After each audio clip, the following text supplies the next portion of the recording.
Général. La parole est à Monsieur Gilles Lurton pour le groupe Les Républicains. Monsieur le député, vous avez la parole pour 10 minutes. On essaye.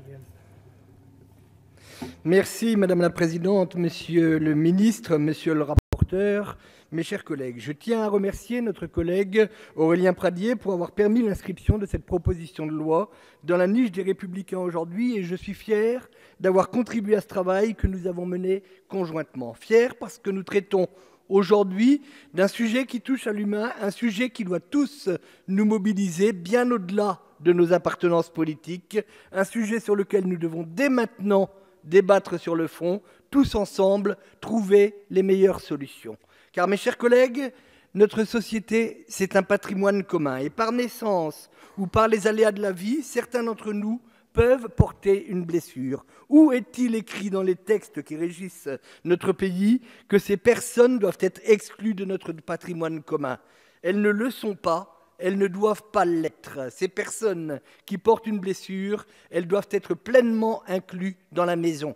Oui, nous voulons nous battre pour cette société inclusive, cette société qui demain aménagera la maison pour que cette personne différente se sente pleinement chez elle. Et ce patrimoine commun, il doit inconditionnellement donner lieu à des droits. C'est l'objet de cette proposition de loi que nous vous proposons aujourd'hui, une proposition de loi qui vise à améliorer encore l'inclusion des enfants en situation de handicap dans les écoles et plus largement dans la société. Une proposition de loi qui devrait ce matin tous nous rassembler tant l'ampleur du chantier est colossale et c'est ce que je vais tenter de vous démontrer. Monsieur le ministre, nous le savons tous, le handicap a été affirmé comme la priorité du quinquennat et je partage cette orientation. Je partage cette volonté affirmée à plusieurs reprises par Madame la secrétaire d'État de permettre aux personnes en situation de handicap, quel que soit leur âge et la nature de leur handicap, d'accéder à l'école, d'accéder à un milieu ordinaire de travail, d'accéder à notre maison commune. En bref, je partage pleinement cette volonté d'une société inclusive. Mais force est de constater, presque 1 an et demi après la mise en place de votre gouvernement, que les résultats attendus et annoncés sans doute prématurément ne sont pas au rendez-vous de la rentrée 2018. Aurélien Pradié vous a rappelé les chiffres catastrophiques de Seine-Saint-Denis. Sur 3400 enfants et adolescents bénéficiant dans ce département d'une orientation en établissement spécialisé, il n'y a que 1800 places disponibles. Sur 2400 enfants bénéficiant d'une orientation vers un service d'éducation spéciale, pas plus de 800 places. En Ille-et-Vilaine, dans mon département, à la rentrée du mois de septembre, 645 élèves bénéficiant d'une orientation en milieu scolaire ordinaire n'avaient pas d'accompagnement le jour de la rentrée. Je suis prêt, Monsieur le Ministre, à reconnaître les efforts de votre administration et la réussite de leur travail. Prêt aussi à reconnaître que le nombre d'enfants reconnus par la Maison départementale du handicap comme devant bénéficier d'un accompagnement a augmenté de plus de 10% dans ce département, l'Ille-et-Vilaine. Mais dans ce département, comme dans tous les départements français, les chiffres sont sans appel. Le nombre d'accompagnants des élèves en situation de handicap reste notoirement insuffisant. Il le reste d'autant plus que si l'accueil en milieu scolaire ordinaire reste difficile, l'accès aux activités périscolaires l'est encore plus. Pour nous, s'il doit y avoir inclusion, cette inclusion, elle doit être complète. L'enfant en situation de handicap doit participer à la totalité du cycle scolaire, pas seulement quelques heures par jour, mais la totalité des activités périscolaires.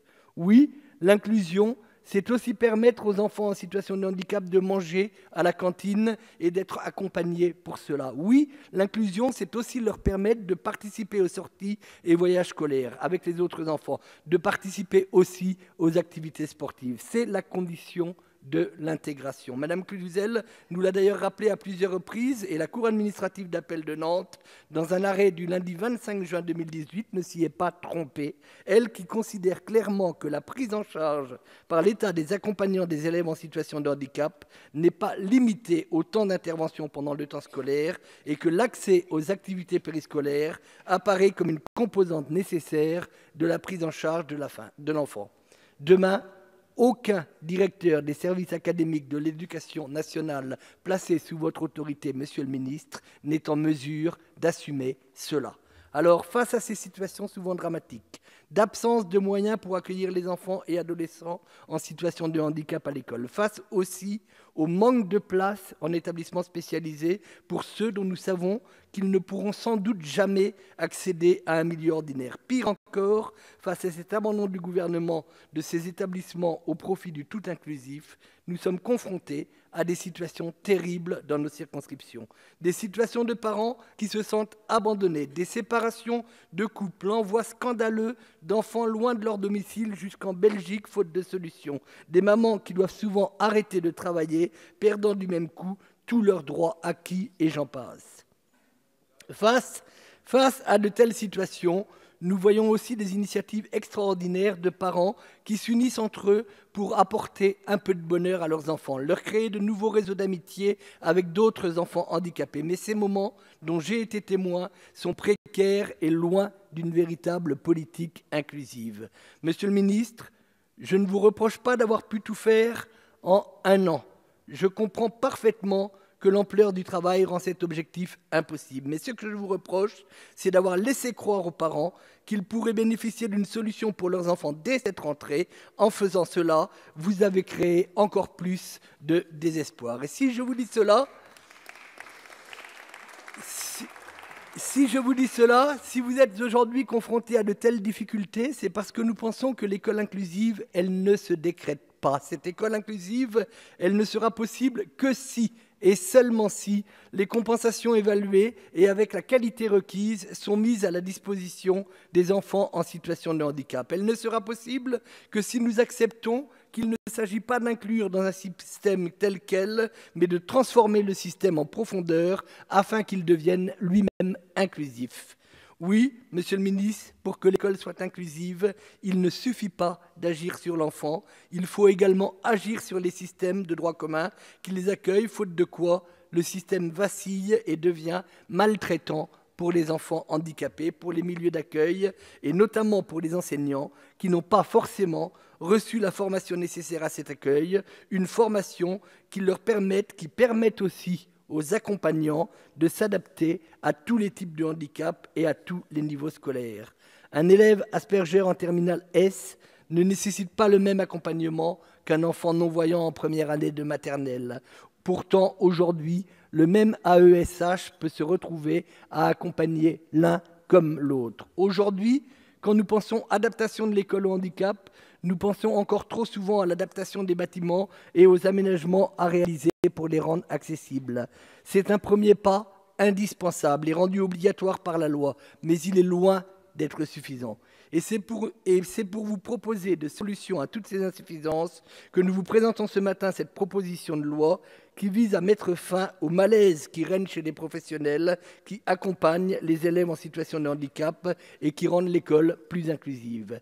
Les propositions portées par ce texte relèvent finalement du bon sens et elles devraient nous rassembler pour faire avancer l'inclusion. Il s'agit de gagner à clarté en regroupant sous un statut unique tous les accompagnements et mettre fin aux distinctions AVS-AESH qui ne se justifient pas. Il s'agit de gagner en compétences en mettant en place une formation diplômante pour les accompagnants, une formation qui leur permette de s'adapter aux situations particulières de chaque enfant, de chaque handicap, une formation qui permette de mettre en place un accompagnement efficace de la maternelle au secondaire, voire même à l'université ou en formation professionnelle.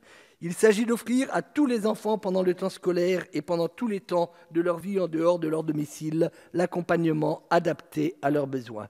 Oui, monsieur le ministre, nous voulons réussir l'inclusion. Pour cela, il nous faut encore travailler ensemble pour surmonter tous les obstacles auxquels les enfants et les parents restent aujourd'hui confrontés, surmonter le long parcours du combattant que reste trop souvent la vie d'une personne en situation de handicap. C'est pourquoi je vous demande, mes chers collègues de la majorité, de vous montrer constructifs et de prendre conscience que malgré cette volonté qui est la vôtre, malgré notre volonté, les problèmes persistent et je vous invite à ce que nous puissions travailler ensemble en procédant à l'examen au fond de tous les articles de cette proposition de loi de notre collègue Aurélien Pradié.